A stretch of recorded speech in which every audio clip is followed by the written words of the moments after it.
Welcome student to again the class of economics. इस class के अंदर हम लोग अब थर्ड चैप्टर देखेंगे। थर्ड चैप्टर दो पार्ट में बटा हुआ है, जिसका 3A ये है डिमांड एनालिसिस। जैसे कि लास्ट चैप्टर यूटिलिटी एनालिसिस के अंदर हम लोगों ने ऑलरेडी इस चीज़ के इंट्रोडक्शन के बारे में पढ़ा है, तो it's request that before starting the chapter 3A you must go to chapter 2, उसके सारे कॉन्सेप्ट्स क्लियर कर लीजिए। इफ़ हैविंग एनी डाउट वो डाउट क्लियर कर लीजिए and then come to 3A, that is demand analysis. So as this chapter start, so first of all ये chapter के अंदर ये समझना ज़रूरी है कि डिमांड किसे कहेंगे। ठीक है, तो अगर डिमांड समझ में आए तो डिमांड किन चीज़ों से तैयार होती है, डिमांड कैसे चेंज होती है, तो ये जो विश्लेषण है, एनालिसिस है, ये हम करेंगे। ठीक, तो जैसे कि ये चैप्टर स्टार्टिंग में कहता है कि you have already studied concept of utility पिछले चैप्टर के अंदर, और ये वाला सेंटेंस जैसे कि वैसे देखा था कि यूटिलिटी बेसिस ऑफ डिमांड होती है, मतलब अगर यूटिलिटी रहेगी तो ही डिमांड क्रिएट होगी। लेकिन यूटिलिटी अगर है तो डायरेक्ट डिमांड कभी क्रिएट नहीं होती है। कैसे, इसको समझने के लिए हम चलते हैं सीधा सीधा मीनिंग ऑफ डिमांड की ओर। तो यहां आपको ये समझना जरूरी है, ये वाला formula, demand equal to desire plus willingness to purchase plus ability to pay. ठीक है, इसको थोड़ा सा रीऑर्गेनाइज करेंगे, बहुत अच्छे से ये ध्यान में रहेगा। आम लोग डिमांड और डिजायर इसको एक ही समझते हैं। ठीक है, ये अंग्रेजी के जो दो वर्ड है डिमांड और डिजायर, इनको एक ही समझने का एक कॉमन नोशन है हम में, लेकिन ये गलत है। डिमांड को डिजायर नहीं कहा जा सकता है। जब हम इकोनॉमिक्स की बात करेंगे तो अगर वो आपकी डिजायर कंप्लीट होती है तो ही उसे डिमांड कहेंगे। वापिस से, अगर आपकी इच्छा पूरी हो रही है तो ही उसे डिजायर कहेंगे। फॉर एग्जाम्पल, किसी ने सोचा कि मुझे घर खरीदना है, तो रोड से जा रहे थे, किसी का एक बहुत अच्छा खूबसूरत मकान देखा और उन्होंने सोचा, तो वो जो सोच है वो सोच हो गई डिजायर। तो सबसे पहले डिजायर चाहिए। अब ये डिजायर रहने के बाद में सोच तो लिया भाई घर खरीदना है, लेकिन घर खरीदने के पैसे है क्या, तो सेकंड चीज क्या होनी चाहिए, एबिलिटी टू पे। मतलब अगर घर खरीदना है तो घर खरीदने के लिए, चुकाने के लिए पैसा भी चाहिए। और तीसरी बात कि अगर फॉर एग्जांपल घर एक है 10 लाख रुपए का या 20 लाख का, और उस व्यक्ति के पास में फिलहाल की कंडीशन में 25 लाख रुपए है, और फिर अचानक से उसके दिमाग में ख्याल आ जाता है कि अरे अब बच्चों की पढ़ाई, अगर मुझे कुछ हो गया तो इंश्योरेंस की पॉलिसी और ये सारी चीज़ें, तो इन सारी चीज़ों की वजह से भले ही उसके पास में पैसा खर्चा करने की एबिलिटी है, लेकिन अब उसकी विलिंगनेस नहीं है पैसा खर्चा करने की, इच्छा नहीं है पैसा खर्चा करने की।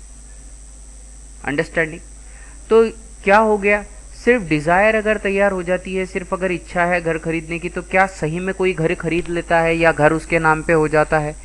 बिल्कुल नहीं। तो ट्रांजैक्शन सिर्फ साइकोलॉजिकल लेवल पे हुआ है, आपको लगा होना चाहिए, इसमें कोई मतलब नहीं बनता। दूसरा, इच्छा आपकी बहुत सारी होगी, लेकिन अगर वो इच्छा पूरी करने के लिए आपके पास पैसा ही ना हो, क्योंकि इकोनॉमिक्स की बात कर रहे हैं तो पैसे का ट्रांजैक्शन होना बहुत ज़रूरी है। वैल्यू अगर एक्सचेंज होती है तभी तो हम इकोनॉमिक टर्म में उसका कैलकुलेशन कर पाएंगे, तो इसीलिए एबिलिटी होनी चाहिए। और बहुत बार एबिलिटी होती है, लेकिन लास्ट चैप्टर में जैसा हमने माइजर देखा था, कंजूस तरीके के लोग, और हर बार कंजूसी नहीं रहती, बहुत बार दूसरे और कुछ खर्चे आ जाते हैं, इसीलिए इच्छा नहीं होती है उस जगह पे उस समय खर्चा करने की, इसीलिए विलिंगनेस टू परचेस ये भी होना बहुत ज़रूरी है। जब ये तीनों चीज़ें हो जाती है, मतलब आपकी इच्छा है, आपकी खर्च पैसा देने की ताकत है, और आपने पैसा देकर वो चीज़ अगर खरीद ली, तो एक्चुअल में वो कही जाएगी डिमांड। ठीक है, समझ आया? तो आगे एग्जाम्पल लेके समझते हैं कि अगर एक पुअर आदमी है और वो कार खरीदना चाहता है, तो ये क्या है, ओनली डिजायर है, डिमांड नहीं है। इसके बाद एक पैसे वाला इंसान है, अगर उसने कार खरीदी तो ये क्या हो गई, इसे हम कहेंगे एक्चुअल डिमांड है। अंडरस्टैंडिंग, समझ आया? Okay, now let's start with the definition of demand. तो साइंटिफिकली या फिर इकोनॉमिकली डिमांड क्या कहेंगे? तो बेनहम, ये जो इकोनॉमिस्ट है, इनके भाषा में अगर हम लोग डिमांड को देखें तो डिमांड फॉर एनीथिंग, किसी भी चीज़ की डिमांड हम तब कहेंगे उस कीमत के ऊपर जब उस कीमत के ऊपर उसका लेन देन हो रहा हो। ठीक है, so the demand for anything at a given price is the amount of it which will be bought per unit at a of time at the price. तो किसी भी चीज़ की डिमांड कब कहेंगे, जब उस अमाउंट के ऊपर लोग उसको लेन देन कर रहे हैं, खरीद रहे हैं, बेच रहे हैं, तभी उसकी डिमांड है। तो सबसे पहली बात, डिमांड ये रिलेटिव कॉन्सेप्ट है। अगेन रिलेटिव, ये वाला वर्ड लास्ट हमने देखा था कि ये दूसरे किसी चीज़ के रिलेशन के अंदर डिमांड क्रिएट होती है। ठीक, और डिमांड इज इसेंशियली, ये इंडिया के अंदर शायद से आप इस तरीके से भी बोल पाओगे। रिलेटिव कॉन्सेप्ट है, पड़ोसी के घर टीवी आ गया तो आपने भी टीवी की इच्छा रखी। अब टीवी की जैसे जैसे धीरे धीरे इच्छा बढ़ गई तो आपने पैसा इकट्ठा करना चालू कर दिया ताकि आप एबिलिटी पे कर सको। और बाद में फिर क्या हुआ, आपकी वो जो तीव्र इच्छा है, तीव्र डिज़ायर, इसके वजह से पैसा भी आ गया तो आपने जाके फट से ईएमआई के ऊपर उसको परचेस कर लिया। तो बहुत बार विलिंगनेस टू परचेस ये डिज़ायर के बाद में जैसे ही आ जाता तो ईएमआई वाले आ जाते हैं और ईएमआई बोलते भले ठीक है अभी नहीं पे करने की एबिलिटी, वी आर देयर, ले कार्ड, बाद में पे कर। तो इसीलिए ये एक रिलेटिव कॉन्सेप्ट है। और कैसे रिलेटिव कॉन्सेप्ट है, चीज़ें अगर सस्ती हो गई तो हम उसको क्या है, सेल लग गया तो खरीदेंगे। तो ये वाला भी कॉन्सेप्ट कैसा है, रिलेटिव कॉन्सेप्ट है कि अगर भाई सेल आ जाएगा ना तो फिर हम चीज़ें खरीदेंगे, सस्ती हो जाएगी चीज़ें तो हम चीज़ें खरीदेंगे। ओके, और किसी भी चीज़ की डिमांड हम लोग दो कॉन्टेक्स्ट में, एक तो है टाइम और दूसरा है प्राइस, इनके रेफरेंस के अंदर बता सकते हैं। मतलब किस समय किस चीज़ की कितनी डिमांड है और किस कीमत पे किस चीज़ की कितनी डिमांड है, इन दोनों का हम लोग रिलेशन प्लॉट आउट कर सकते हैं। सो अब इन्हीं दोनों चीज़ों के हिसाब से अगर आप डिमांड का ग्राफ तैयार करें तो इसे आप कहोगे demand schedule. So what do you mean by demand schedule? Schedule क्या होता है, टाइम टेबल, राइट। तो टाइम टेबल के अंदर आप लिखते हो एक कॉलम के अंदर टाइम और दूसरे मतलब टाइम वाला फैक्टर आ गया और वर्क जो आपको उस समय करना है।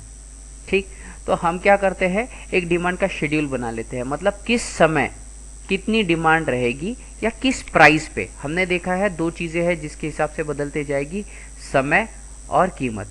तो अभी के लिए हम लोग कीमत के हिसाब से कितनी क्वांटिटी की डिमांड कोई व्यक्ति करेगा ये चेक करेंगे और उसके बाद में गांव या लोग कितने करेंगे वो हम चीज़ें चेक करेंगे। तो इसके आगे का दो कॉन्सेप्ट आते हैं, इंडिविजुअल डिमांड शेड्यूल और उसके बाद में कलेक्टिव, या तो फिर पहले तो इंडिविजुअल डिमांड शेड्यूल ही पढ़ लीजिए। मतलब एक इंसान की एक पर्टिकुलर टाइम के ऊपर आपने टाइम फिक्स रखा और प्राइस चेंज करते गए, तो उस प्राइस अगर चेंज आप कर रहे हो तो उस समय उस व्यक्ति की डिमांड कितनी कितनी रहेगी। So this table can help us to study. सबसे पहला वाला जो कॉलम है, ये वाला कॉलम बताता है कि अगर किसी चीज़ की कीमत एक कमोडिटी की, सो एक बिस्किट का पैक अगर 10 रुपए के अंदर आ रहा है, ठीक है, तो वो या यहाँ पे केजी ले रहे हैं, तो आप कोई ग्रोसरी ले लो या और कोई शक्कर, ठीक है, शुगर मल्टीपर्पज़ हर जगह इस्तेमाल की जा सकती है, सड़ती नहीं है, बेकार नहीं होती है ज़्यादा समय तक के, अगर थोड़ा घर में ढंग से रखे तो 10 रुपये किलो में 1 किलो शक्कर आ रही थी, इतनी सस्ती नहीं है लेकिन फिर भी 10 रुपये में 1 किलो शक्कर आ रही थी। बाहर लग गया सेल, 10 रुपये में 1 किलो, 16 रुपये में 2 किलो, 16 रुपये में 2 किलो, मतलब अब क्या हो गया, प्राइस 1 किलो की 8 ही रुपये हो गई। तो क्या हो गया, लोग प्रिफर करने लगे 2 किलो लेके जाना। फिर बोले डिस्काउंट चल रहा है, अगर आप 3 किलो लोगे तो आपको 6 रुपये किलो का ही रेट पड़ेगा, मतलब 24 रुपीज़ में पड़ेगी। तो लोग कैसे कंपेयर करेंगे, अरे 20 रुपये में तो 1 ही किलो आ रही थी भाई, अब कितना हो रहा, 18 रुपये के अंदर, सॉरी 10 रुपये में 1 किलो आ रही थी, अब 18 रुपये, सिर्फ 2 ही रुपये तो एक्स्ट्रा जा रहा है, 16 रुपये में 2 किलो और 2 रुपये ऐड कर दिए तो 3 किलो मिल जाएगी, 6 3 18, 1 किलो 6 की तो 3 किलो 18 रुपये की, तो देने को पुरता है। तो लोगों ने 3 3 किलो का पैक बना के लेके जाना शुरू किए। फिर अगेन समबड़ी कि रेट और कम हो गए, 4 किलो शक्कर अगर आप खरीदोगे तो 4 रुपये पर केजी के हिसाब से 16 ही रुपये में मिल गई। तो अरे ये तो थर्ड से भी ज़्यादा फायदेमंद सौदा है, 2 किलो 8 की, 4 किलो 16 की, इधर भी 16 रुपये देने हैं, इधर भी 16 रुपये देने हैं, तो फिर क्या है, अरे भैया 4 किलो पैक कर दो 4 रुपये के रेट के हिसाब से, ठीक। और फिर क्या हो गया, अगर 2 रुपये किलो ही रेट अगर हो गए तो लोग 5 5 किलो लेके चले जाएंगे, बोले अरे ये 10 रुपये के अंदर ही तो हो रहा है। अंडरस्टैंडिंग। तो समझने वाली बात यह है कि जैसे जैसे इस चीज़ की प्राइस कम कम कम कम होते जा रही है तो लोग इसकी डिमांड ज़्यादा बढ़ा रहे हैं। समझ में आया। अब इसी चीज़ का हम लोग कर्व बनाएंगे या ग्राफ बनाएंगे, जहाँ पे एक एक्सिस पे आप लिखोगे प्राइस ऑफ कमोडिटी और दूसरे कितनी क्वांटिटी लोग डिमांड कर रहे हैं। तो जब ये इंडिविजुअल व्यक्ति के बारे में हमने पढ़ा तो इसे कहेंगे इंडिविजुअल डिमांड कर्व, ठीक है। तो इंडिविजुअल डिमांड कर्व के लिए आपको ये 2 टेबल ध्यान में रखना बहुत ज़रूरी है। So let's see individual demand curve.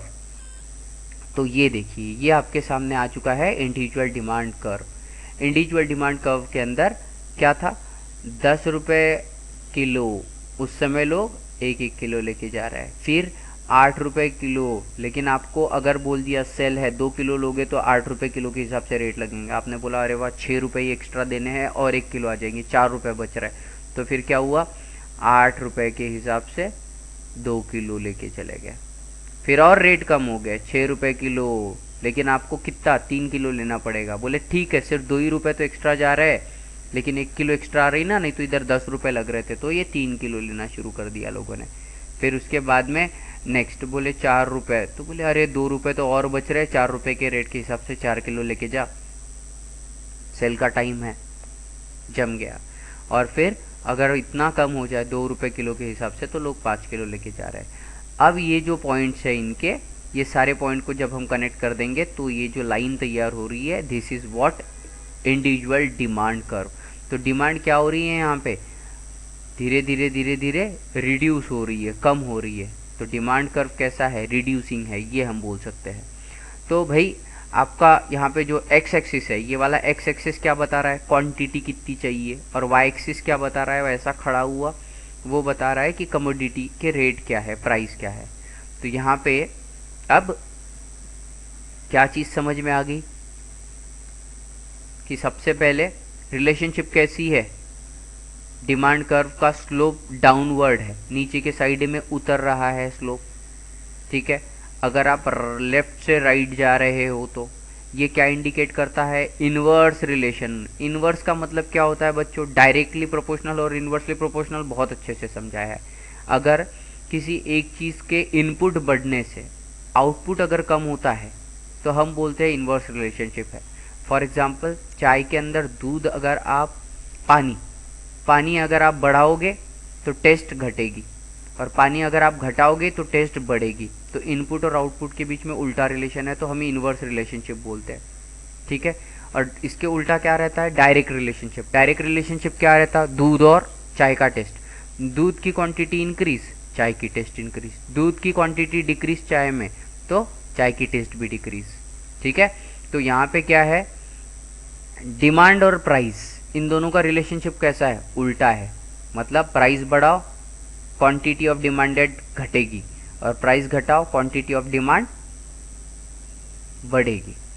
अब यही सेम चीज़ हम लोग मार्केट के हिसाब से तोलेंगे, ठीक है। अब मार्केट में एक इंडिविजुअल बंदा तो है नहीं, यहाँ पे बहुत सारी फैमिली होंगी और बहुत सारे फैमिली के प्रतिनिधि या फिर वहाँ के लेडीज़ कुछ चीज़ परचेस करने के लिए जाएगी। तो इसके लिए अब हमने जो एक व्यक्ति का बनाया हुआ है सेम कॉलम, अलग अलग लोगों के लिए अलग अलग तरीके से बना के देखना है। So here it is the table. तो मार्केट के अंदर से एग्जाम्पल 3 फैमिली है, एक है कंज्यूमर ए शर्मा जी, एक है कंज्यूमर बी वर्मा जी, और एक है कंज्यूमर सी और कोई जी। तो अब ये जो तीनों घर की महिलाएं हैं ये इंडिविजुअल तरीके से ही बिहेव करेंगी अगर एक एक को कंसिडर किया जाए तो। लेकिन से शर्मा जी की फैमिली छोटी है, वर्मा जी की बड़ी है, और इसके बाद में ये जो सी वाले जी है इनकी फैमिली और ज़्यादा बड़ी है। तो जब 10 रुपये किलो टमाटर थे या 10 रुपये किलो शक्कर थी तो इनके घर में महीने की 5 किलो शक्कर लग रही है, इनके घर में महीने की 10 रुपये किलो शक्कर लग रही है, इनके घर में महीने की 15 रुपये किलो शक्कर लग रही है। तो शॉपकीपर ने कुल शक्कर कितनी बेची? 15 और 10 25 और 5 30 किलो बेची। ठीक है, तो मार्केट के अंदर से शक्कर कितनी बेची गई? 10 रुपये किलो के हिसाब से 30 किलो बेची गई। राइट, अब क्या हो गया भाई? रेट कम हो गए। अब रेट कम हो गए तो हमने देखा कि शर्मा जी, वर्मा जी और सी जी सबके सभी क्या है, इंडिविजुअल कस्टमर है। वहाँ पे वो लोग क्या कर रहे थे? बढ़ा रहे थे। तो जैसे ही 8 रुपये किलो हो गया तो इन्होंने सीधा अगले महीने का भी भर के रखना शुरू कर दिया। तो इन्होंने 10 किलो भरा। इन्होंने बोला कि नहीं नहीं, इतना ज़्यादा तो भर के नहीं रखते, हो सकता है और सस्ती हो जाए, तो इसीलिए इन्होंने सिर्फ 15 किलो भरा। और इन्होंने भी सेम तरीके से 20 किलो भर के रख दिया। बोले घर में कहाँ डिब्बे इंगेज करके रखते हैं, बात की बाद में देखेंगे। तो इन्होंने 20 किलो भर के रखा। तो ओवरऑल 10 + 15 + 20 इस तरीके से 45 केजी अब मार्केट का कंजम्पशन हो गया, मार्केट की डिमांड हो गई, क्योंकि खरीदा है ना। और ये क्यों इतना बढ़ा के खरीदा है? पहले तो 5 10 और 15 ही खरीद रहे थे, अब 10 15 20 क्यों खरीदा? क्योंकि रेट कम हो गया। समझ में आया? इसी टाइप से हम देखेंगे थर्ड। अगर रेट 6 रुपये किलो हो गया तो ये फिर 10 की जगह 15 किलो भर के रखेंगे। बोले ठीक है, 3 महीने का एक साथ में भर के रखते, उसके ऊपर क्या। ठीक, इन्होंने 2 महीने का भर के रख दिया, और यहाँ पे इन्होंने अगेन 25 किलो भर के रख दिया। फिर अगर और रेट कम हो गए तो रेट कम होने की वजह से यहाँ पे 15 के 20 किलो हो जाएंगे, बढ़ जाएगी। और अगर रेट 2 रुपये किलो हो गए तो ये 20 के 25 किलो हो जाएंगे। यहाँ पे भी सेम तरीके से रेट कम होने की वजह से पहले 20 थे, 20 के 25, और रेट कम हो गए तो 30 किलो भर के रख दिया। यहाँ पे भी रेट अगर कम हो गए तो बोले अरे शक्कर गीली हो सकती है, भीग सकती है, तो इन्होंने बड़े मुश्किल से 25 से 30 किया। लेकिन क्या करते, ह्यूमन डिज़ायर, जैसे जैसे रेट कम होते और ख़रीद के रखने की इच्छा होती। बोले बाद में और महंगे हो गए तो शक्कर बेकार थोड़ी ना होगी, हम जमा करके रखेंगे। तो इन्होंने 30 के 35 किलो। तो एंड में जो शुरुआत के महीने में 30 किलो एक महीने के अंदर लोग खरीद रहे थे, अब एक ही महीने के अंदर 2 रुपये किलो अगर रेट हो गया तो 90 किलो खरीद के रख दी लोगों ने। ठीक, तो अब हम लोग क्या करेंगे, जैसे आपने यहाँ पे इंडिविजुअल डिमांड कर्व बनाया, हम लोग यहाँ मार्केट डिमांड कर्व तैयार करते हैं। ठीक है, अब मार्केट डिमांड कर्व क्या है? तो मार्केट डिमांड कर्व का मतलब ये होगा कि एक साइड में तो आप प्राइस लिख लीजिए, 10 रुपये किलो थी, 8 रुपये किलो, 6 रुपये किलो, 4 रुपये किलो, 2 रुपये किलो, ये वाई एक्सिस के ऊपर हमने लिख दिया प्राइस ऑफ द कमोडिटी। और एक्स एक्सिस के ऊपर हम क्या बताएंगे भाई? एक्स एक्सिस के ऊपर हम बताएंगे कि किसी भी चीज़ की उस पर्टिकुलर रेट के ऊपर की रिक्वायरमेंट कितनी है, मतलब कितनी टोटल मार्केट के अंदर परचेस किया गया।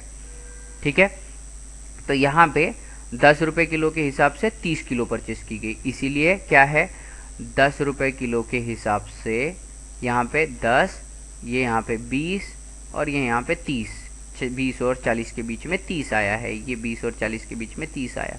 तो इसीलिए हमने ये यहाँ पे 30 का एक बार यहाँ पे बना दिया, और ये कब भाई? 10 रुपये किलो पे। तो this was my point. Next is कि फिर और जैसे जैसे रेट बढ़ गए, जैसे रेट कम हुए, 8 रुपये किलो हो गया तो सब मिला के 40 किलो ली है। देखते हैं 40 ही किलो ली है क्या? जी हाँ, ओ सॉरी सर, इट्स 45 kg। तो ये यहाँ पे 40 के थोड़ा सा आगे है, 40 यहाँ पर है और यहाँ पे 50 रहेगा, तो 40 और 50 के बीच में 45 लिया है। राइट, किताब वाले गलत कहाँ से होंगे भाई? इसके बाद में रेट और कम कर दिया आपने, 6 रुपये किलो किया। तो 6 रुपये किलो के अंदर टोटल मार्केट में कितना परचेस किया गया देखते हैं। तो ये 6 रुपये किलो के हिसाब से यहाँ पे आ गया 60 किलो। तो 6 रुपये किलो के हिसाब से हमारा चला है ये 60 किलो। ठीक है, फिर यहाँ पे 80 और यहाँ पे 4 रुपये किलो, तो 4 रुपये किलो के हिसाब से यहाँ आई थिंक सो 75 है, क्योंकि ये 80 तो ये वाला पॉइंट है, इसके थोड़े से पहले आ रहा है। आप साइमल्टेनियसली बुक भी देख सकते हो। तो यहाँ से 4 के रेट पे 75 आई गेस, हाँ, जब 4 रुपये किलो हो जाता है तब 75 केजी लिया है। इसके बाद में 2 पे 90 केजी हो रहा है। अब इन सभी पॉइंट को अगर हम लोग कनेक्ट कर दे तो ये पॉइंट भी पहले के समान ही हमको कैसा कर्व बताता है, downward from left to right. देखो ये भी है downward from left to right, तो इनवर्स रिलेशनशिप यहाँ पे भी रहेगा। मतलब चलो भाई पीछा छूटा, एक चीज़ पड़ी उससे 2 का हमारा हो चुका है फ़ायदा, ठीक है, क्योंकि सेम है सारी चीज़ें। तो एक्स एक्सिस फिगर के अंदर रिप्रेजेंट कर रहा है मार्केट की डिमांड और वाई एक्सिस रिप्रेजेंट कर रहा है प्राइस ऑफ द कमोडिटी। जब हमने इनको डिमांड कर्व तैयार करने की कोशिश की तो हमने ये पाया कि स्लोप कैसा था सर, डाउनवर्ड था। कब? लेफ्ट टू राइट जा रहा है। ये क्या इंडिकेट करता है सर? ये इंडिकेट करता है कि इनवर्स रिलेशनशिप तैयार है किसके बीच में, प्राइस और मार्केट की डिमांड के बीच में भी। आखिर में मार्केट की डिमांड मतलब है क्या? एक जो इंसान है उसकी जो डिमांड है, ऐसे ही सभी लोगों की डिमांड रहेगी, सभी आम इंसान ही तो है, ठीक है। अब ट्राई कीजिए ये चीज़ क्या है। Prepare a monthly demand schedule of your family for the various commodities, for example vegetable, fruit, medicine. तो टेबल बनाओ, कितने रुपए का वेजिटेबल, कितने रुपए का फ्रूट, कितने रुपए की मेडिसिन हमारे घर के अंदर लगती है 1 महीने के अंदर, इसका एक टेबल बनाना है, आसान सी एक्सरसाइज, ठीक। अब ये जो डाउनवर्ड स्लोप है डिमांड कर्व का, इसको जस्टिफाई कैसे किया जा सकता है कि क्यों ऐसा होता है, इसको आप टेक्निकली बताइए, ठीक। तो सबसे पहले हमने पढ़ा था law of diminishing marginal utility, ठीक है। डिमिनिश मतलब कम कम कम कम होते जाना, मार्जिनल यूटिलिटी का मतलब होता है किसी भी कमोडिटी के अंदर अगर आप एक एक्स्ट्रा प्रोडक्ट अगर परचेस करते हो या कंज्यूम करते हो तो उसके वजह से उसकी जो यूटिलिटी या उससे जो सेटिस्फैक्शन जनरेट होता है वो। लॉ ऑफ मार्जिनल यूटिलिटी क्या बोलता है कि जैसे आपने अगर एक कोई चीज़ खाई तो 10 स्टार रेटिंग आपने दी थी, मतलब 10 स्टार के जितना सेटिस्फैक्शन मिला था। अगर आप और एक एक्स्ट्रा चीज़ खाओगे तो 8 ही स्टार रेटिंग आती है, मतलब 8 के जितना ही सेटिस्फैक्शन आता है। तो ह्यूमन माइंड क्या बोलता है, पहले से ज़्यादा सेटिस्फैक्शन चाहिए, पहले जैसी ज़िंदगी थी उससे ज़्यादा अच्छी चाहिए। तो इसीलिए आपने जो ये दूसरा वाला खाया था इसमें और एक जोड़ देते हो आप, इसीलिए तीसरे की भी डिमांड तैयार हो जाती है, ठीक है। तो क्या कह रहे हैं कि हमने ये देखा कि मार्जिनल यूटिलिटी मतलब जो एक एक्स्ट्रा सेटिस्फैक्शन है ये धीरे धीरे कम कम होते जाता है जैसे जैसे आप स्टॉक जमा करते हो, और स्टॉक जैसे जैसे कम होते जाएगा वैसे वैसे उसका सेटिस्फैक्शन ज़्यादा बढ़ते जाएगा। तो इसीलिए हम क्या करते हैं, मोर स्टॉक मेंटेन करके रखने की कोशिश करते हैं जब प्राइस कम होती है, और जब प्राइस बढ़ जाएगी तब फिर स्टॉक कम भी रहा तो चलेगा, ठीक है। तो इससे डिमांड का जो कर्व है ये डाउनवर्ड स्लोपिंग का क्यों होता है ये आपको पता चलेगा। नेक्स्ट इज इनकम का इफेक्ट है।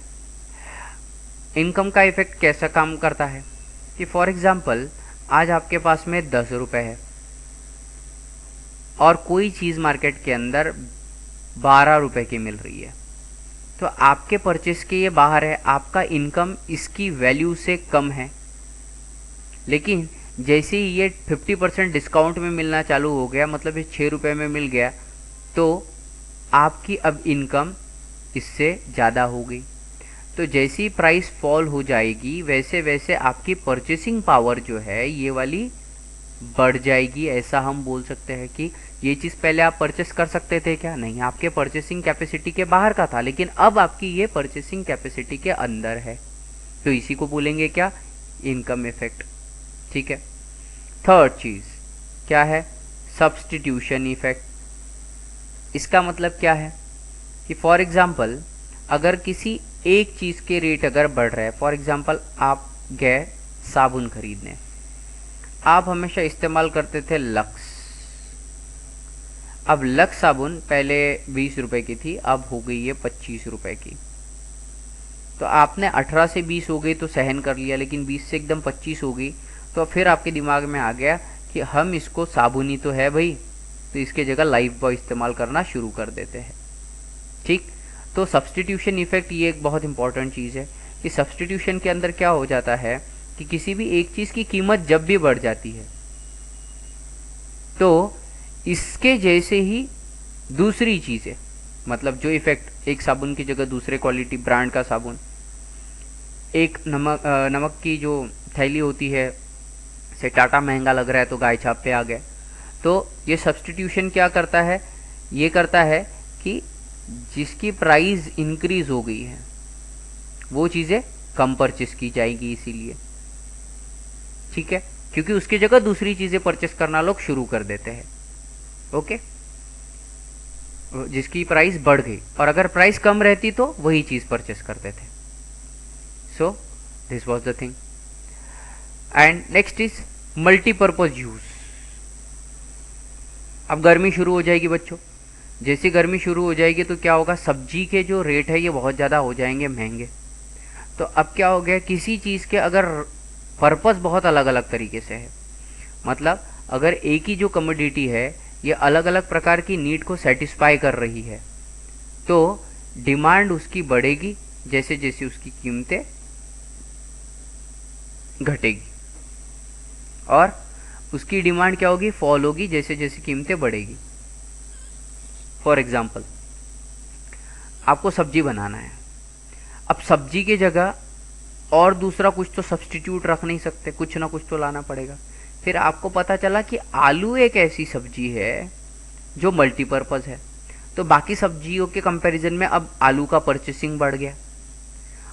और अगर आलू ज़्यादा अवेलेबल रहेगा इस समय तो लोग क्या करेंगे, ज़्यादा से ज़्यादा परचेस करेंगे, क्योंकि इसके अलग अलग कॉम्बिनेशन बना के ये सेवरल नीड्स को सेटिस्फाई कर सकता है। तो आलू के साथ में आप अलग अलग प्रकार की चीज़ें मिक्सअप करके भी सब्जी बना सकते हो। जो ग्रेन्स है, डाड़ी अपन ज्याला म्हणतो, वो भी इसके साथ मिक्स होती है।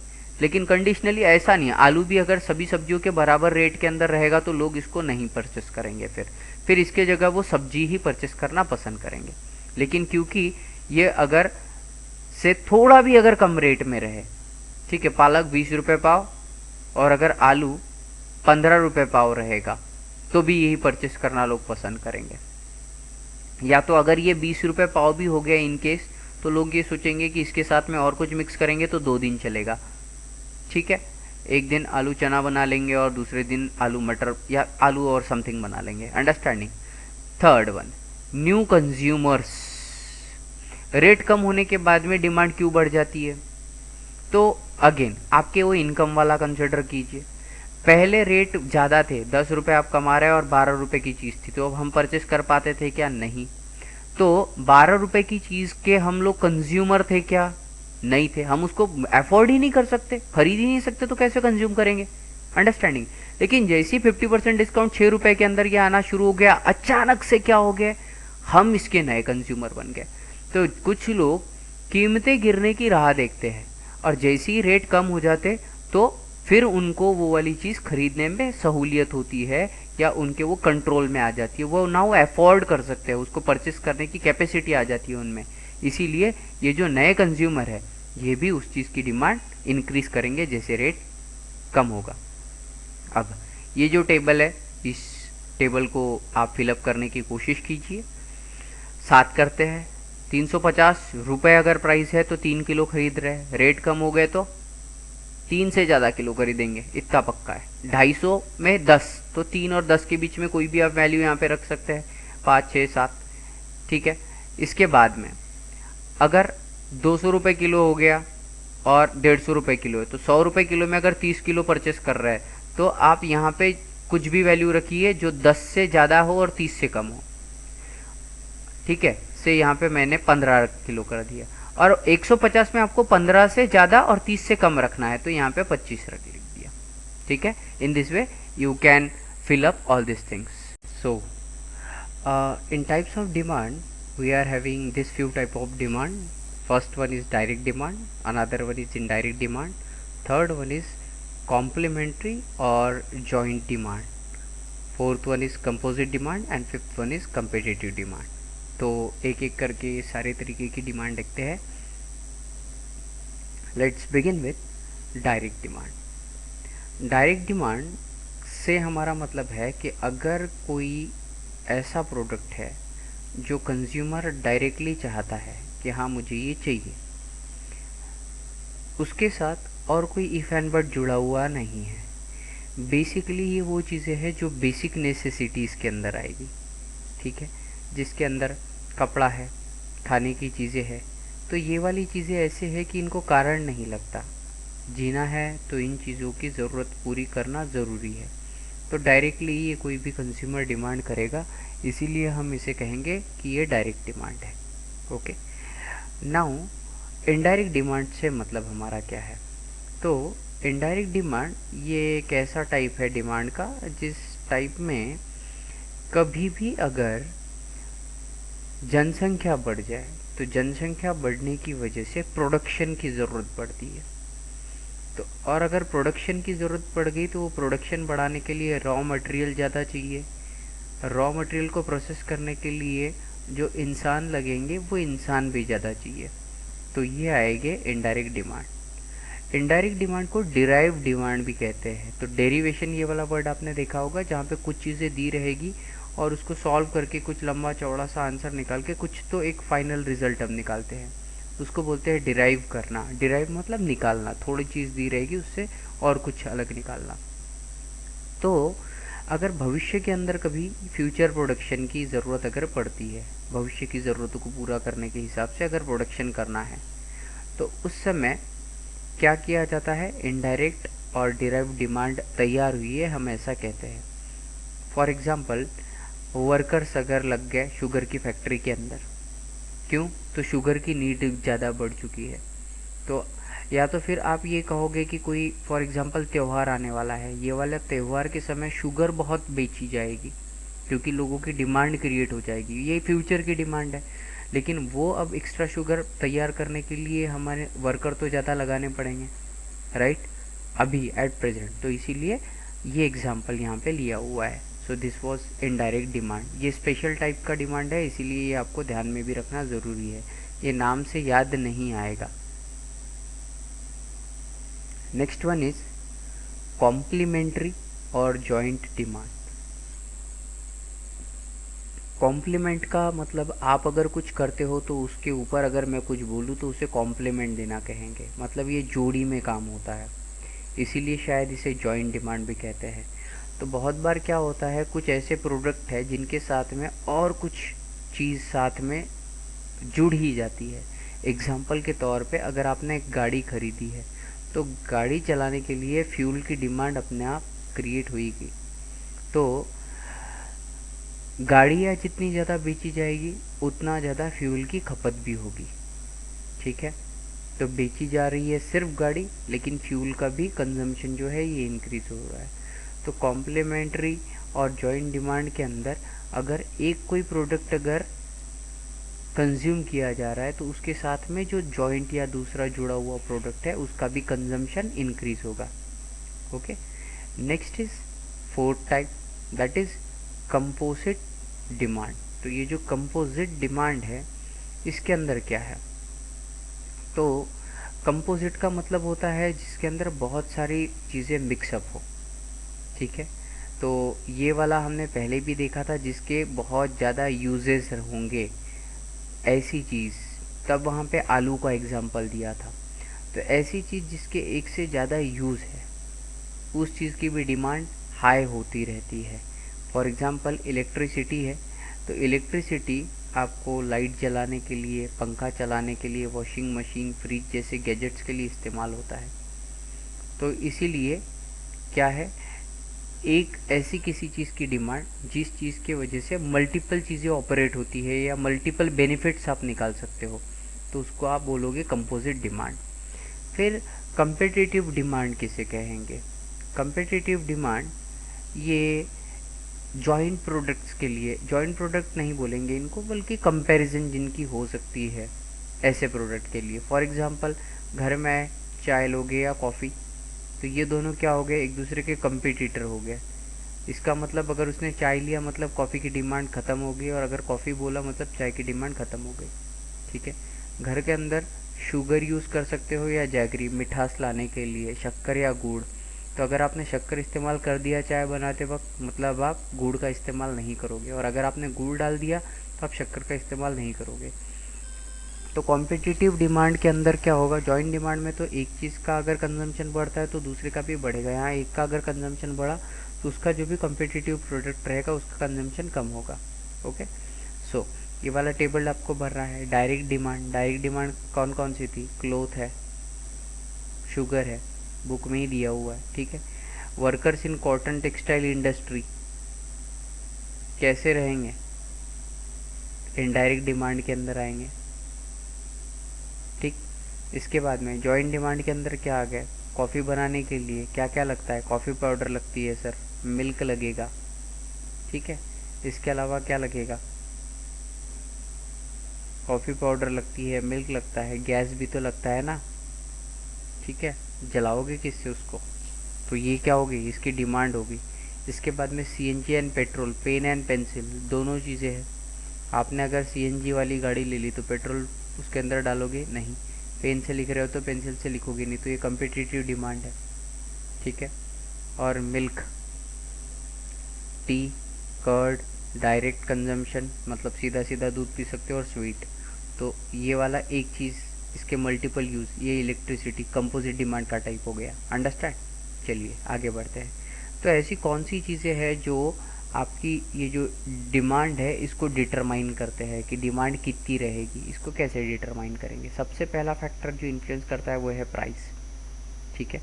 तो बहुत हद तक के हम ये देखेंगे कि कीमतों के ऊपर ये निर्भर करता है कि लोग उस चीज़ को खरीदेंगे या नहीं खरीदेंगे। इसके अंदर अगर चीज़ों की कीमतें कम हैं तो लोग उसे ज़्यादा क्वांटिटी के अंदर खरीदेंगे। ठीक है।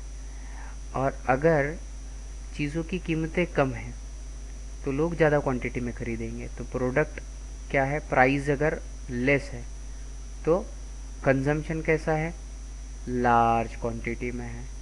और अगर प्राइस ऑफ प्रोडक्ट हाई है तो प्रोडक्ट का कंजम्पशन लो हो जाएगा। समझ आया क्या। नेक्स्ट, कमाई के ऊपर भी निर्भर करता है। अगर फॉर एग्जांपल किसी महीने अगर आपको बोनस मिल जाता है, आप 100 रुपये महीना कमाते हो और एक आध महीने में अगर आपको 120 रुपये मिल गए, 20 रुपये बोनस बोले दिवाली का, तो उस महीने आप बच्चों के लिए यूजुअली कमाने वाले कुछ एक्स्ट्रा चीज़ें खरीदते हैं जो वो हर महीने नहीं अफोर्ड करते। कहीं घुमाने ले जाएंगे वहाँ खर्चा करते हैं, मतलब डिमांड क्रिएट हो जाती है। तो जो परचेसिंग पावर है, खरीदने की ताकत, ये कहाँ से आती है, पैसे से। जितना जेब में पैसा है उसके हिसाब से। तो अगर राइज इन इनकम हो जाती है, पैसे का अगर सोर्स बढ़ जाता है तो डिमांड भी राइज ही होगी। ठीक है। और अगर कभी पगार कम मिल गया, छुट्टी ले ली थी, तो उस महीने के अंदर डिमांड भी, बहुत सारी चीज़ों के अंदर कटौती की जाती है। Next point is price of substitutes good. Substitute करना, गेम्स के अंदर आपने देखा होगा, अगर एक प्लेयर खेल रहा है वो इंज्योर हो जाता है तो उसकी जगह दूसरा प्लेयर लाया जाता है, उसको बोलते हैं सब्सटीट्यूट। तो सब्सटीट्यूट का मतलब ये है कि फॉर एग्जांपल हमने लक्स साबुन का एग्जांपल लिया था कि लक्स साबुन 18 से 20 होगी, लोगों ने फिर भी ख़रीदा, बोले ब्रांड है, इतने सालों से इस्तेमाल कर रहे हैं। लेकिन अचानक से 5 रुपये से बढ़ा देंगे तो लोग क्या करेंगे, बोलेंगे अरे भाई साबुन का बेसिक फार्मूला एक ही तो है, नहाना ही तो है। ठीक है। तो क्या करेंगे, कम रेंज के अंदर, लो प्राइस के अंदर का जो भी अवेलेबल उसके जैसा दूसरा साबुन है तो उसकी रिक्वायरमेंट बढ़ जाएगी या उसकी डिमांड बढ़ जाएगी। ठीक है। फॉर एग्ज़ाम्पल अगर शक्कर की प्राइस इंक्रीज़ हो जाती है तो लोग गुड़ का चाय बना के या गुड़ की चीज़ें इस्तेमाल करना शुरू कर देंगे। Next, price of complementary good. अभी हाल ही कुछ दिनों में पेट्रोल को लेके जो महंगाई रेट छू रही थी, तो इस कारण क्या हुआ कि पेट्रोल के रेट अगर बढ़ रहे हैं तो कार या पेट्रोल से चलने वाली गाड़ियाँ इनकी खरीदारी हो गई है कम। लोगों ने इलेक्ट्रिकल व्हीकल पे स्विच करना शुरू कर दिया है ऑलरेडी। ठीक, तो कॉम्प्लीमेंट्री गुड मतलब एक लिया तो उसका असर दूसरे पे होता है, जैसे कार और फ्यूल। तो अगर फ्यूल की प्राइस इंक्रीज हो जाती है तो कार की डिमांड भी घटेगी। ठीक है, जो फ्यूल पे चलती है उस फ्यूल पे पर्टिकुलर, जैसे पेट्रोल और डीजल के दाम बढ़ने से पेट्रोल और डीजल पे चलने वाली गाड़ियों के बिक्री कम हो रही है। इसके बाद में नेचर ऑफ प्रोडक्ट, प्रोडक्ट कैसा है इसके भी ऊपर डिपेंड करता है। फॉर एग्ज़ाम्पल, अगर कुछ चीज़ ऐसी है जो बिल्कुल अनएवॉइडेबल है, मतलब खाना खाने के लिए गेहूँ अगर घर के अंदर इस्तेमाल हो रहा है और गेहूँ को दूसरा और कोई सब्स्टिट्यूट नहीं है, गेहूँ की रोटी हो रही है उस एरिया में, तो अब पेट तो भरना पड़ेगा। तो इस सर्कमस्टांसेस के अंदर डिमांड क्या होती है, कंटिन्यू टू बी सेम, जैसी थी वैसी ही रहेगी। भले ही उसकी प्राइस बढ़ती रहेगी लेकिन फिर भी उसको ख़रीदना तो पड़ेगा। दवा है या medicine to control blood pressure, BP की दवा ज़िंदगी भर लेनी पड़ती है। अब उसका रेट भी अगर बढ़ रहा तो भी उसको ख़रीदना तो है ही आपने, क्योंकि वो नेसेसरी या अनएवॉइडेबल कैटेगरी के अंदर आ गया है। ऑप्शन नहीं है उसमें, नहीं लिया ख़त्म। फिर साइज़ ऑफ पॉपुलेशन, अरे भैया जनसंख्या अगर बढ़ गई तो उनकी इच्छाएं बढ़ेगी तो काम धंधे बढ़ेंगे और उसकी वजह से पैसा भी बहुत सारे लोगों के पास आएगा, तो अल्टीमेटली डिमांड भी क्या होगी, इंक्रीज। ठीक है, तो पॉपुलेशन अगर बढ़ती है तो डिमांड भी बढ़ती है, और पॉपुलेशन अगर कम है तो डिमांड भी कम है। ठीक है, next, expectation about the future prices. अभी आपने थोड़ी देर पहले देखा कि मौसम है अगर त्योहारों का, और अगर शक्कर ज़्यादा लगने वाली है तो शक्कर लोगों को जब ज़्यादा लगेगी तब हो सकता है कि दुकानदार ज़्यादा भाव में बेचे। हमारे यहाँ के लोग भी कम समझदार नहीं हैं, वो जानते हैं ये बात, तो उन्हें एक्सपेक्ट है, अंदाज़ा है कि भविष्य के अंदर कीमतें बढ़ेगी या घटेगी। फॉर एग्ज़ाम्पल, गर्मी के बाद बरसात के अंदर बहुत सारे सब्जियां उगाती है, तो उस वजह से सब्जी की जो प्राइजेस है ये वाली डिक्रीज़ होती है। तो ये एक्सपेक्टेशंस है। तो क्या होता है, जब चीज़ें महंगी रहेगी तब वो कम खरीदेगा, और जब रेट सस्ते रहेंगे तब वो ज़्यादा क्वांटिटी में खरीदेगा। राइट, तो यहाँ पे फ्यूचर प्राइस के हिसाब से वेट किया जाता है। अगर फ्यूचर में प्राइस लो होने वाली रही, कम होने वाली रही, तो रुका जाता है, होल्ड किया जाता है अगर चीज़ें ज़रूरी ना हो तो, और बाद में वो वाली चीज़ें खरीदी जाएंगी जब सेल आ जाए या रेट कम हो। यूजुअली नवंबर दिसंबर महीने के अंदर कपड़ों के भी सेल लगते हैं, तो लोग रुकते हैं भाई तब तक के। और अगर इन सर्टन सर्कमस्टांसेस भविष्य में भाव महंगे होने वाले, जैसे त्यौहार है तो उस समय रेट बढ़ेंगे, तो अगर ये वाली बात है तो लोग अभी से उसको जमा करके रखना शुरू कर देंगे। मतलब रेट कम है उस समय चीज़ें मोर कंज्यूम होती है, अगेन यही चीज़ें हैं। ठीक है, इसके बाद में एडवर्टाइजमेंट, वापस से मैं साबुन के एग्जांपल पे आऊँगा।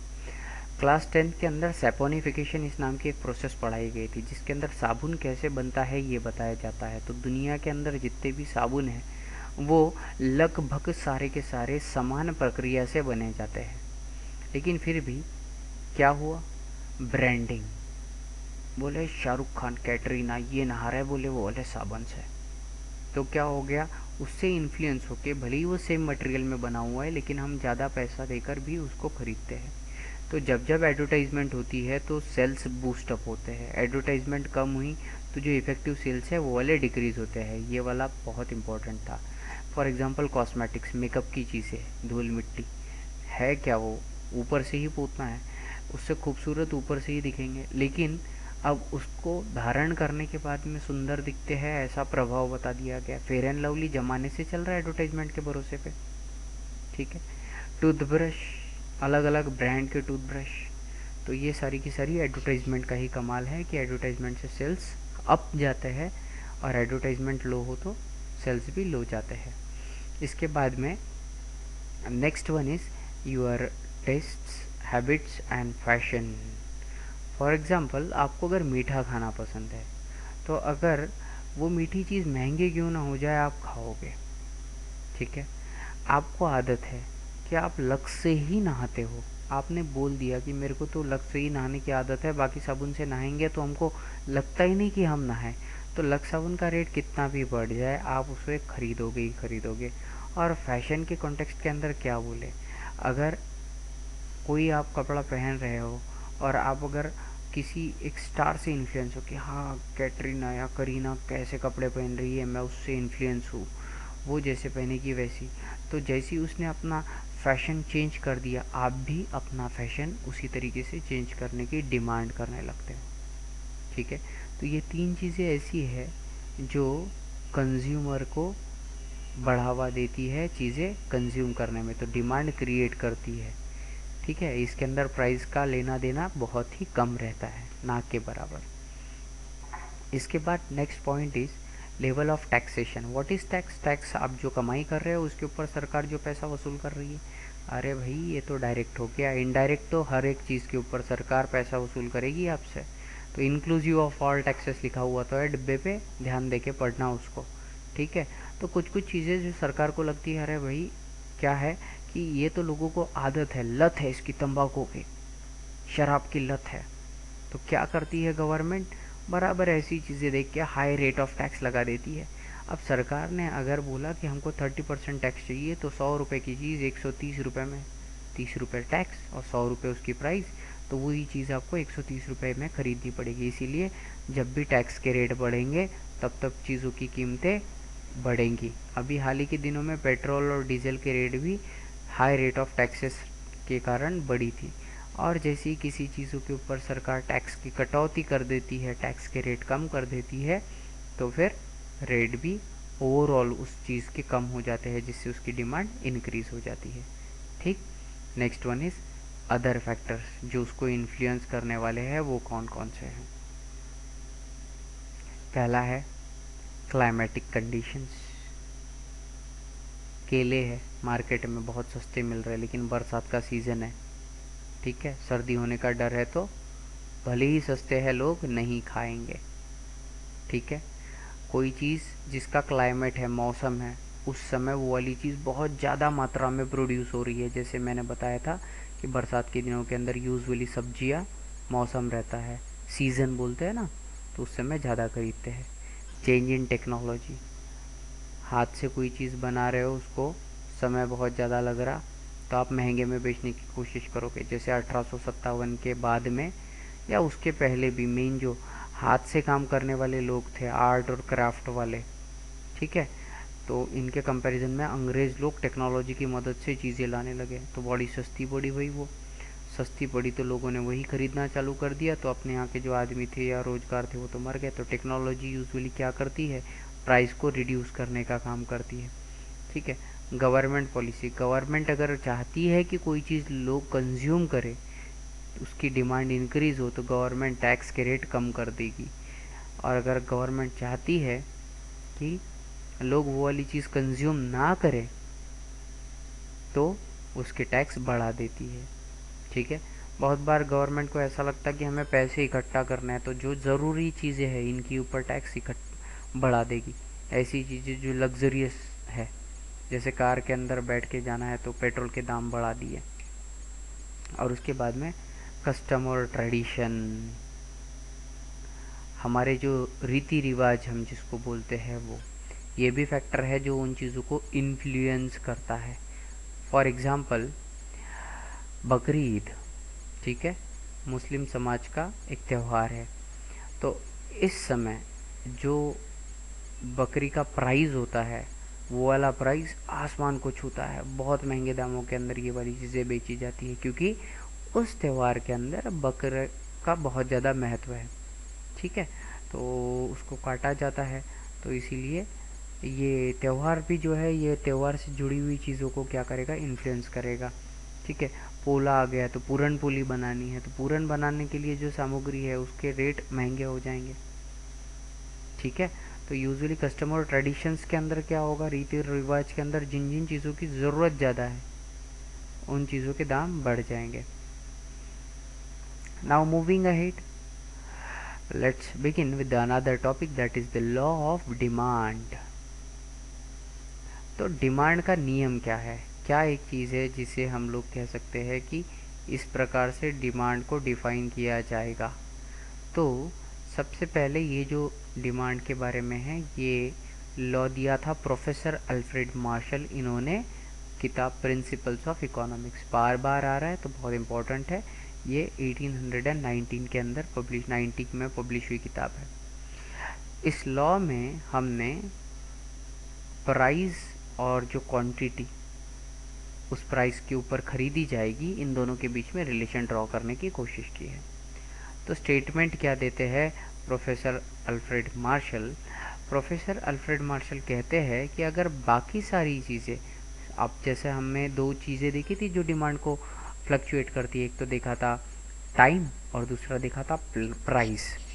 तो दूसरे कोई भी फैक्टर अगर आप लोग कांस्टेंट पकड़ेंगे या इक्वल पकड़ेंगे, तो उस समय अगर higher the price of a commodity, अगर जिस चीज़ की कीमत ज़्यादा रहेगी तो उसकी डिमांड कम से कम होगी, smaller is the quantity of demand. और अगर रेट कम से कम रखोगे, lower the price of commodity, तो higher will be its demand.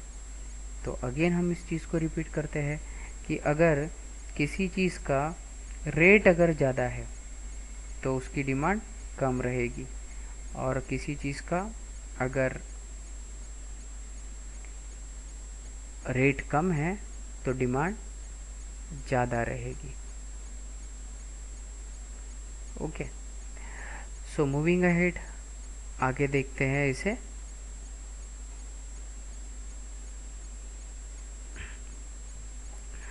दूसरे शब्दों के अंदर अगर हम लोग यहाँ पे बात करें, मैथमेटिकली इसको लिखने का तरीका है, demand of x number is function of price of x commodities.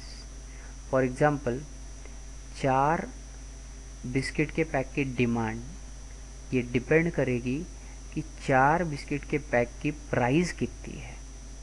ठीक है, तो फंक्शन एफ मतलब फंक्शन, पी मतलब प्राइस, डी मतलब डिमांड। तो ये यहाँ पे दिया हुआ होगा आपको, ये यहाँ दिया हुआ है।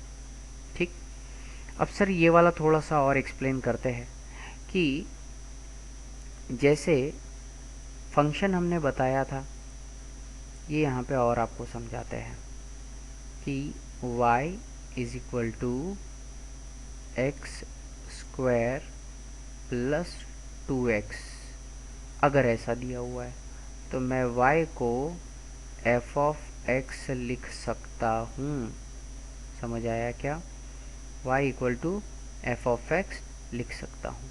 मतलब मैं क्या बोलूँगा, x की अगर वैल्यू मैं चेंज करते जाऊँ तो y की भी आंसर चेंज होते जाएंगे। तो इसीलिए डिमांड को प्राइस को अपने फंक्शन क्यों अप्लाई किया, क्योंकि प्राइस की आप वैल्यू जैसे जैसे चेंज करते जाओगे वैसे वैसे डिमांड भी चेंज होते जाएगा, ये इसका मतलब है। अब ये लॉ बनाते वक्त कुछ अजम्पशन किए हैं। What are the assumptions? The पहला, कांस्टेंट लेवल ऑफ इनकम। ठीक है, अब क्या है कांस्टेंट लेवल ऑफ इनकम? तो फॉर एग्जांपल, कोई इंसान घर के अंदर पैसे कम कमा रहे हैं तो गाय छाप नमक खा रहे हैं, लेकिन अब वो कमाई ज़्यादा अगर उनकी बढ़ जाती है तो वो क्या करेंगे? बोलेंगे अब तो हम टाटा सॉल्ट यूज़ करेंगे घर में। ठीक है, तो यहाँ पे आपका जो लॉ ऑफ डिमांड है वो क्या है? ये तो कम रेट हुआ, लेकिन फिर भी इसकी डिमांड क्या हो गई? डिक्रीज हो गई। तो ये एज्यूम किया जाएगा, हम यहाँ गृहित ऐसा पकड़ेंगे, कंसिडर करेंगे कि किसी भी व्यक्ति की जो आय है, ये वाली आय कांस्टेंट रहे। ठीक है, फिक्स इनकम रहे, ये इनकम कभी भी चेंज ना हो। ठीक,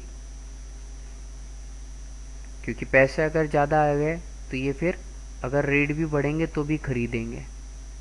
ठीक है, तो इसीलिए फिर वो हमारा लॉ गड़बड़ हो जाएगा, इसीलिए एज्यूम करना पड़ेगा। दूसरा, there is no in a change in a size of population. There should not be change in the size of population. जितनी जनसंख्या है उतनी ही जनसंख्या हमेशा बरकरार रहे। क्यों? क्योंकि जैसे ही साइज और कंपोजिशन ऑफ पॉपुलेशन चेंज हो गया, ये डिमांड पे असर डालेगा। फॉर एग्जांपल, आज 100 लोग हैं जिनमें से 45 महिलाएं हैं। अब अगर जनसंख्या बदल गई, से 200 हो गई, लेकिन अगर इसमें से 120 महिलाएं ही अगर है, तो क्या होगा? ब्यूटी प्रोडक्ट की डिमांड इंक्रीज हो जाएगी। Understanding? So there should not be change in population. अब अगर आप रेट भी बढ़ाओगे तो उस सर्कमस्टांसेस में भी ये इनकी मस्ट चीज़ है, तो ये बढ़ जाएगी। Third is price of substitute good remain constant. मतलब गुड़ और शक्कर दोनों के रेट हमेशा सेम रहे, कभी पॉसिबल नहीं है। इसीलिए इसको अजम्पशन बोला गया है कि जो भी सब्सटीट्यूट, मतलब अब गुड़ खरीदने की इच्छा नहीं हुई तो शक्कर खरीदो, लेकिन उसी रेट में खरीदना पड़ेगा। इसीलिए सब्सटीट्यूट जो भी गुड़ रहेगा उसकी प्राइस सेम रहनी चाहिए। Fourth one is price of complementary goods remain constant. अब फॉर एग्जांपल आपने कार खरीदी, जिस पेट्रोल के रेट के अंदर आपने खरीदी वही पेट्रोल का रेट उसका कंटिन्यू रखो, ऐसा उनका कहना है। ठीक है? क्योंकि पेट्रोल का रेट अगर आप चेंज करते जाओगे तो अल्टीमेटली कार बेची ज़्यादा नहीं जाएगी। ठीक है? तो इसीलिए प्राइस ऑफ कॉम्प्लीमेंट्री गुड ये भी कांस्टेंट रहनी चाहिए। तो उस सर्कमस्टांसेस के अंदर उतना ज़्यादा वो फील नहीं आता है डिफरेंस इन प्राइस का, और इसीलिए डिमांड के अंदर भी कोई भी डिफरेंस क्रिएट नहीं होगा। Fifth point is no expectations about the future change in price. लोगों को अंदाज़ा नहीं लगना चाहिए कि कौन सी चीज़ें कब सस्ती होगी, कब महंगी होने वाली है, वरना ये भी डिमांड के ऊपर असर डालती है। क्योंकि जब जब रेट बढ़ने की कोशिश करेंगे या जब रेट बढ़े रहेंगे तब तब लोग फिर डिमांड करना बंद कर देंगे, और जब जब रेट कम हो जाएंगे उस समय भीड़ इतनी लग जाएगी कि फिर हम सप्लाई करना टफ हो जाएगा हमारे लिए। There is no change in taste, habit and preference and fashions. लत लगी रहे बोले लोगों को, तभी ये वाली चीज़ें कामयाब रहेगी। ठीक है? क्योंकि अब फॉर एग्जांपल हैबिट लगी है, शराब है, पीना ही पीना है, तो ऐसे सर्कमस्टांसेस के अंदर क्या होगा? वो रेट भले ही बढ़े लेकिन फिर भी वो पीते रहेगा। तो ये एज्यूम कर रहे हैं हम लोग कि हैबिट के अंदर कोई भी बदलाव ना हो। ठीक? एनी चेंज अगर इस फैक्टर के अंदर होता है, फॉर एग्जांपल उसने शराब पीना बंद कर दिया, फोकट में पिला रहा तो भी नहीं पी रहा, घर बर्बाद होते हुए देखा उसने, तो क्या हो गया? रेट डिक्रीज होती जा रही शराब के, लेकिन उसका कंजम्पशन तो बंद कर दिया ना उसने।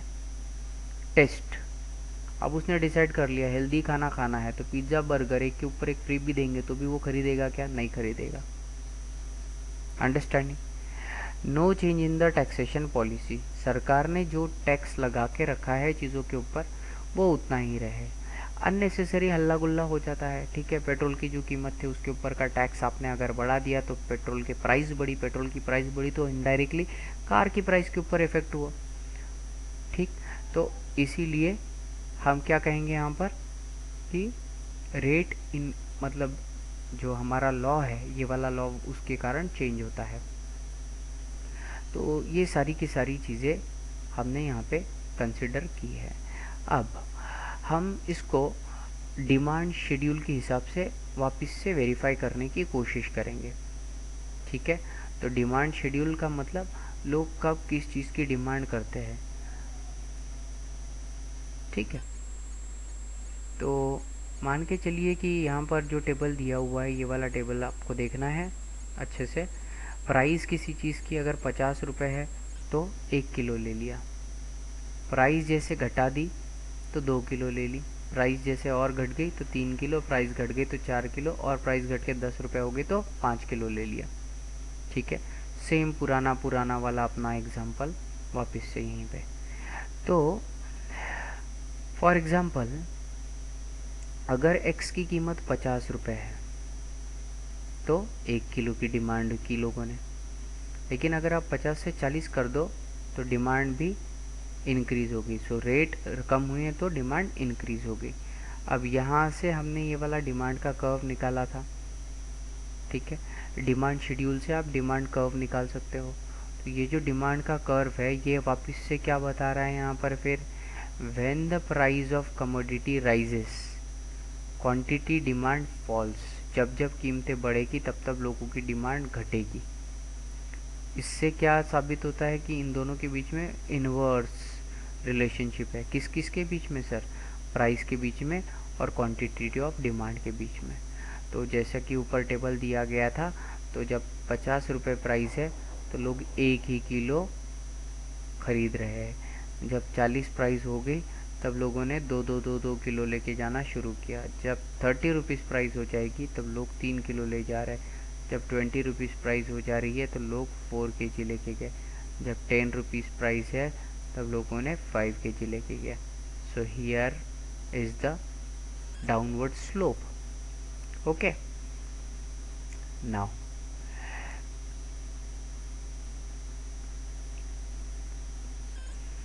एक्स एक्सिस के ऊपर आपने रिप्रेजेंट किया है कितनी कमोडिटी डिमांड हो रही है, और वाई एक्सिस के ऊपर हम बता रहे हैं प्राइस। ठीक है, तो अब ये वाई एक्सिस आप यहाँ पे प्राइस का बना लीजिए, जहाँ पे 40, 30, 50 ये प्लॉट करना है, और एक्स एक्सिस के ऊपर क्वांटिटी डिमांड ये बतानी है, और दोनों को ये इस तरीके से प्रॉपर कर कर इसका भी स्लोप निगेटिव आता है ये आपको शो करना है। तो ट्राई दिस में ये करना है। अब लॉ ऑफ डिमांड तो पढ़ लिए भैया आप, लेकिन इस लॉ ऑफ डिमांड में बहुत सारी कमियां हैं, एक्सेप्शंस है। ठीक है, अपवाद जिसको बोलेंगे मराठी में। तो ये जो एक्सेप्शंस है ये वाले कौन कौन से हैं लॉ ऑफ डिमांड की केस के अंदर, ये हमें यहाँ पे देखना है। तो एक्सेप्शन अगर रहेगा तो क्या होगा कि अगर आपकी प्राइस इंक्रीज होते जा रही है तो डिमांड भी इंक्रीज होते जाएगी। और ये कैसे बताएगा फिर? डायरेक्टली प्रोपोर्शनल रिलेशनशिप बताएगा, या तो फिर इसको हम बोलेंगे डायरेक्ट रिलेशन है। ठीक है, और जो ग्राफ है ये वाला या स्लोप जो है, ये वाला स्लोप निगेटिव नहीं आएगा, ये वाला स्लोप पॉजिटिव आएगा।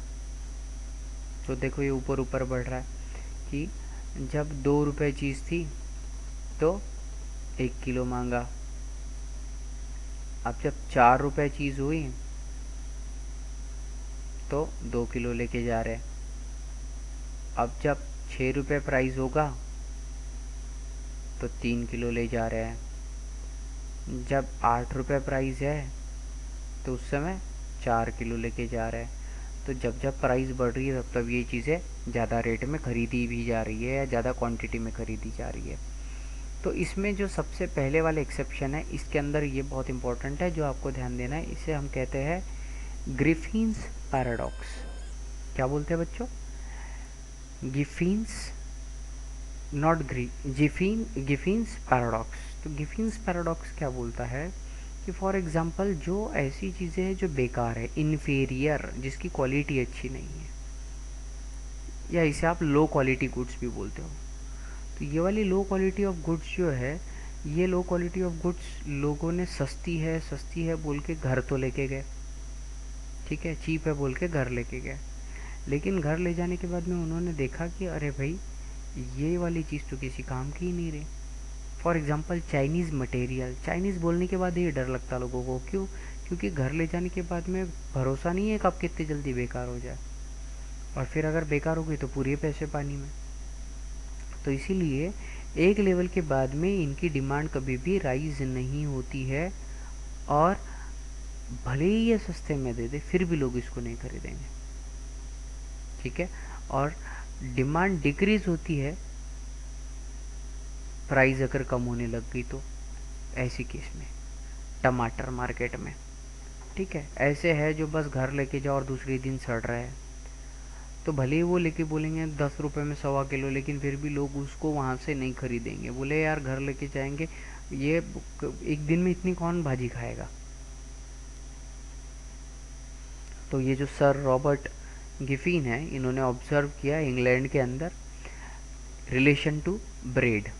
इन्होंने देखा कि प्राइस ऑफ ब्रेड भले ही कम हो रही थी, लेकिन क्या हो रहा था?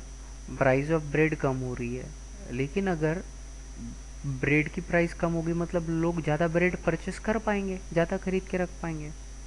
लेकिन फिर इन्होंने ब्रेड खाना बंद कर दिया। बोले अरे यार ये वाला ब्रेड घर लेके जाएंगे तो बेकार हो जाएगा, दूसरे दिन तक के अच्छा भी नहीं रहता है। तो हम क्या करते हैं, ब्रेड की जगह पे मीट खाना पसंद करते हैं, मीट मटन खाना पसंद करते हैं, मांस खाना पसंद करते हैं। ठीक है, तो लोग या तो अल्टरनेटिव ढूंढते हैं या तो फिर सब्सटीट्यूट ढूंढते हैं उसके लिए कोई। इसके बाद में प्रेस्टीज गुड, आईफोन देख लो। ठीक है, एवरी ईयर प्रेस्टीज पॉइंट है, इज्जत का विषय है। तो क्या हो जाता है, ये वाली चीज़ें जब महंगी है लोग खरीदते हैं ना। घर, प्रेस्टीज की बात हो गई, मैंने 50 लाख का बंगलो लिया या फ्लैट लिया। ठीक, अब रहना तो इस भी घर में, रहना उस भी घर में है, क्या तो फ़र्क पड़ रहा है तेरे को। लेकिन ये वाली चीज़ें क्या है, प्रेस्टीज का इशू, खास करके जो पैसे वाले लोग हैं उनके अंदर ये वाला इशू ज़्यादा होता है। लेटेस्ट एडिशन लिया मैंने, जब वो बहुत महंगा होता है मोबाइल तब खरीदेंगे, बोले लेटेस्ट है तो प्रेस्टीज। तो इनके जब रेट हाई रहते तब इनकी डिमांड एक्सट्रीम हाई रहती, रेट कम हो गए तो उस समय क्या होता, और कुछ नया चीज़ प्रेस्टीज पॉइंट आ जाता। तो हर एक साल में एप्पल का एक नया फ़ोन आ जाता है, तो ये यहाँ पे फिर गड़बड़ वाला पॉइंट है। Next, speculation. ठीक है, तो स्पेकुलेशन क्या है, अगर लोग एक्सपेक्ट करते हैं प्राइस को, ठीक है, फॉर एग्जांपल लोगों ने ये एक्सपेक्ट कर लिया कि चीज़ें आगे बढ़ने वाली है।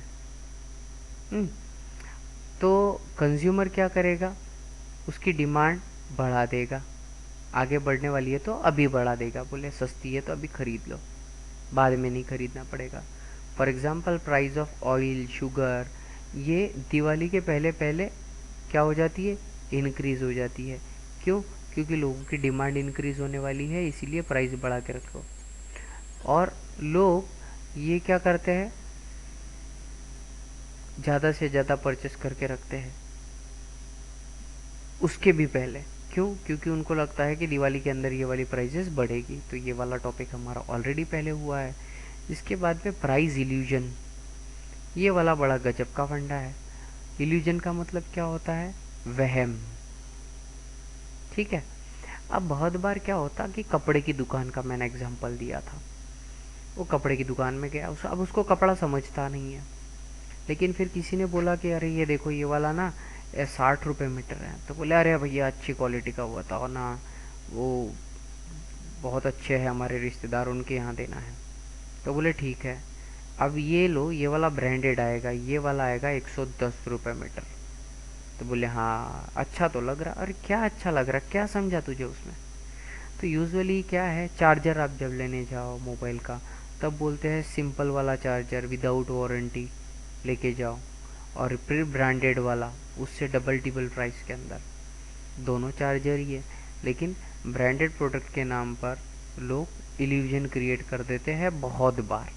मैं ऐसा नहीं बोल रहा हूँ कि उसका डिफरेंस नहीं होता है, ठीक है, नहीं तो पता चला तो लोकल लेके आ गया, मोबाइल बेकार हो गया, बोले सर ने बोला था। इसके बाद में है इग्नोरेंस। बहुत बार आप कहीं पे गए, आपको पता नहीं है किस चीज़ का रेट क्या है, तो लोगों ने आपको ज़्यादा में बेच दिया। फॉर एग्जांपल लोग गए कश्मीर, कश्मीर में गए तो कश्मीर में क्या है बच्चों, केसर जो है ना वो उगती है, लेकिन अब उसमें भी इंटरनेशनल मार्केट से डुप्लीकेट केसर आती है जो ना केसर जैसा कलर छोड़ती है सिर्फ, लेकिन उसका टेस्ट कुछ होता नहीं है। तो क्योंकि अब लोगों को तो पता नहीं है, लेकिन लोगों को पता है कि भाई कश्मीर के अंदर केसर मिल रही, केसर मिल रही, तो इसीलिए वहाँ पे जाते हैं। और लोग यूजुअली क्या करते हैं, फेक वाली जो केसर है वो वाली केसर सस्ती वहाँ मिल रही है इसके नाम पे परचेस कर लेते हैं। तो उसके इग्नोरेंस की वजह से एक तो क्या है, हाई रेट दे देंगे, ज़्यादा पैसे दे देंगे, या तो फिर गलत कमोडिटी खरीद लेंगे। इसके बाद में हैबिचुअल गुड, जिन चीज़ों की आदत लगी है, ठीक है, लत लग गई। तो ये जो लत लगी हुई चीज़ें हैं, इन चीज़ों के बारे में, जैसे चाय, चाय की लत लग गई, अब चाय के रेट अगर बढ़ते भी जाएंगे तो भी लोग खरीदेंगे। ठीक है, तो प्रेस्टिजियस गुड के अंदर क्या क्या एग्जांपल आएंगे, diamond, watch, iPhone. Habitual good के अंदर क्या आएंगे, चाय जिसको पीने की लत है वो, शराब, अल्कोहल। ठीक है, ब्रांडेड गुड्स के अंदर वापस क्या आएगा, आईफोन आ गया, ब्रांडेड गुड है। या तो फिर कार्स के नए नए मॉडल आते हैं वो खरीदने के लिए, या बैग्स आती है गुच्ची की, अरमानी, ये सारी चीज़ें आप यहाँ पे लिखोगे, कोई भी ब्रांड लिख दो भाई। अब डिमांड के अंदर क्या कभी कोई बदलाव होता है? वेरिएशन का मतलब होता है बदलना, ठीक है। तो जब जब डिमांड किसी चीज़ की कम होती है या बढ़ती है, कब? सिर्फ प्राइस बदलने से, और बाकी सारे के सारे कांस्टेंट अगर, बाकी सारे फैक्टर्स अगर कांस्टेंट हम पकड़े, तब हम कहेंगे कि डिमांड वेरी हो रही है, बदल रही है। तो प्राइस के अगर केवल बदलने से अगर कमोडिटी की डिमांड हाई और लो अगर होती है, तो हम उसको कहेंगे डिमांड के अंदर वेरिएशन हुआ। अब एक्सपांशन इन डिमांड कब होता है? जब एक की जगह लोग दो चीज़ें लेना खरीदना शुरू करते हैं, ठीक है। तो इसको हम बोलते हैं कि डिमांड इंक्रीज हो गई। मतलब एक्सपांशन ऑफ डिमांड हम कब कहेंगे? जब rise in quantity of demand हो जाएगी, एक की जगह पे दो खरीद रहा है वो, पहले एक की डिमांड थी, अब दो खरीद रहा है, और सिर्फ प्राइस ये वाला फैक्टर होना चाहिए, ठीक है। इसके अलावा taste, income of consumer, population की साइज़, ये कुछ भी लेना देना नहीं है, सिर्फ प्राइस। तो अब इसमें हमने क्या देखा कि इसके अंदर जैसे जैसे आप प्राइस घटाते जाओगे, वैसे वैसे डिमांड भी क्या होती जाएगी? इंक्रीज होती जाएगी। तो यहाँ पे जैसे प्राइस कम, डिमांड हाई, फिर इसके बाद में प्राइस बढ़ गई, डिमांड कम हो गई अचानक से।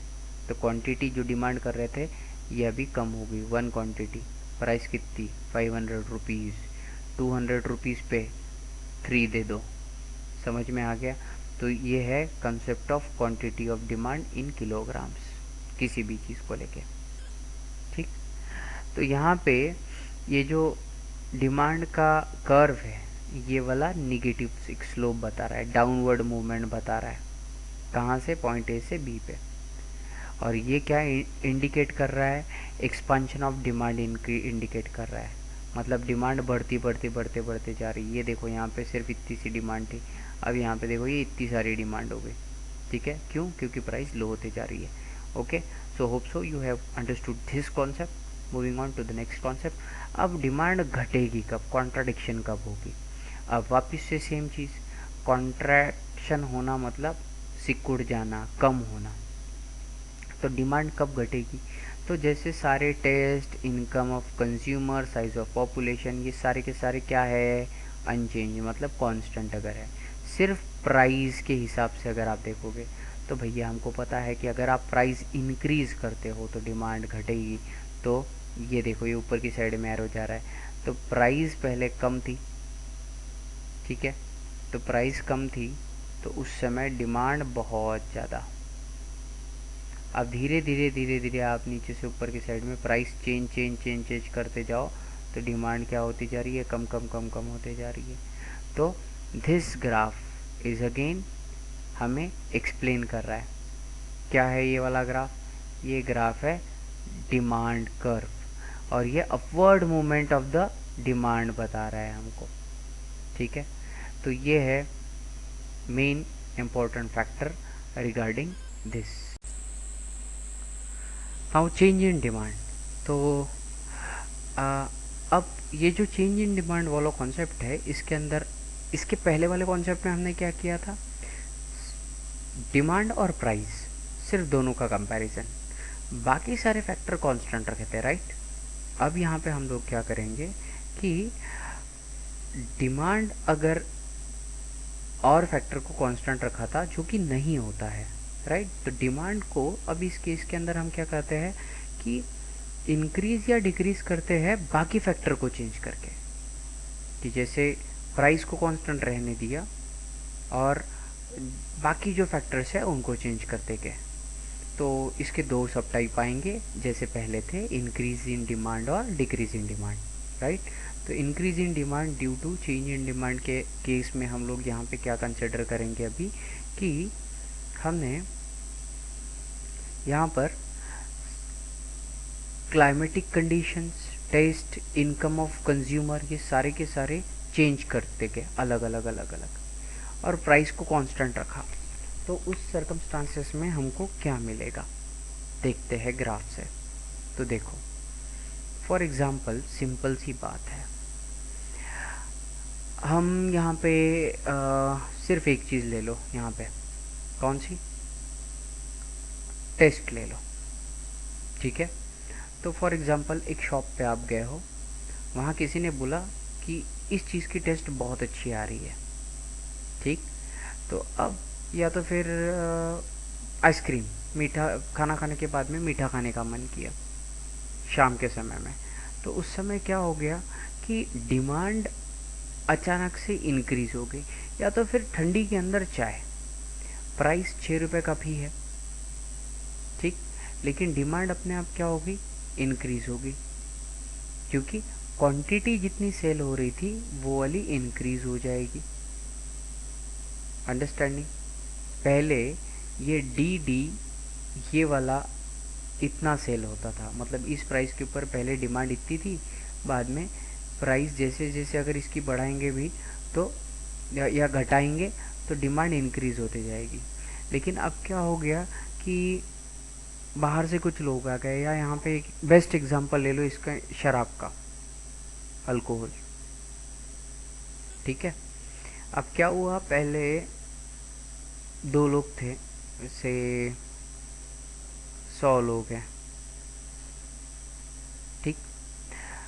अब हम क्या बोल रहे हैं, यहाँ पे प्राइस कांस्टेंट है, तो पहले या ये वाले रेट के अंदर शराब मिल रही है तो ये 100 लोग पी रहे हैं, ठीक है। अब मतलब डिमांड कम है, अब अगर बढ़ते बढ़ते बढ़ते जाएगी प्राइस, या प्राइस अगर कम होते जाएंगी तो 100 के जगह 1000 लोग पीने लग गए, कैजुअल पीने वाले।